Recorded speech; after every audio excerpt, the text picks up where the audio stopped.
माता दी। हम लेके आयल बनी रौरा सब खाती बहुत ही प्यारा हंसी से भरल गारी गीत, तिलक गारी गीत। अगर आप सबके अच्छा लगी तो हमारे चैनल के जरूर सपोर्ट करब जा, लाइक करब जा, सब्सक्राइब करब जा, शेयर करब जा, बेल आइकन के जरूर प्रेस कर देव जा, ताकि हमारे नया वीडियो के नोटिफिकेशन आप तक जाए। अगर आप सबके ऐसे ही प्यारा प्यारा गीत सुने के बाटे तो हमारे चैनल में जाके आप सब सुन सकतानी जा। अगर आप सबके हमार गीत अच्छा लगी तो आप लोग कमेंट करके भी बता सकतानी जा कि आप सबके गीत कैसन लागल हटे।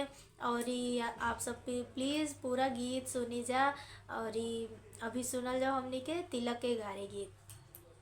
टूटल बरतन चढ़वले बड़े हो, टूटल बरतन चढ़वले बड़े हो, सरवा छोला खाती लोला फूलवले बड़े हो, सरवा छोला खाती लोला फूलवले बड़े हो। टूटल पंखा चढ़वले बड़े हो, टूटल पंखा चढ़वले बड़े हो, सरवा छोला खाती लोला फूलवले बड़े हो, सरवा छोला खाती लोला फूलवले बड़े हो।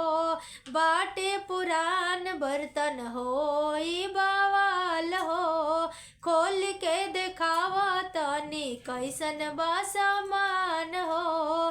बाटे पुरान बर्तन हो बवाल हो, खोल के देखावा तनी कैसन बा सामान।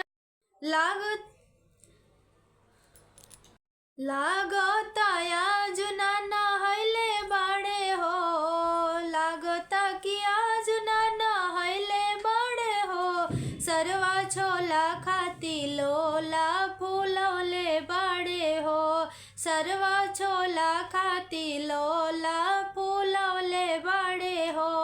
लागता कि आज ना नहैले बड़े हो, सरवा छोला खाती लोला फूलवले बड़े हो, सरवा छोला खाती लोला फूलवले बड़े हो। पुराना फ्रिज चढ़वले बड़े हो, पुराना कूलर चढ़वले बड़े हो, सरवा छोला खाती लोला फूलवले बड़े हो, समधी छोला खाती लोला फूलवले बड़े हो, अगुआ छोला खाती लोला फूलवले बड़े हो, सरवा छोला खाती लोला फूलवले बड़े हो। तो ई रहल हटे तिलक के गारे गीत। अगर आप सबके अच्छा लगल हुई तो हमारे चैनल के सपोर्ट करब जा। जय माता दी, हर हर महादेव।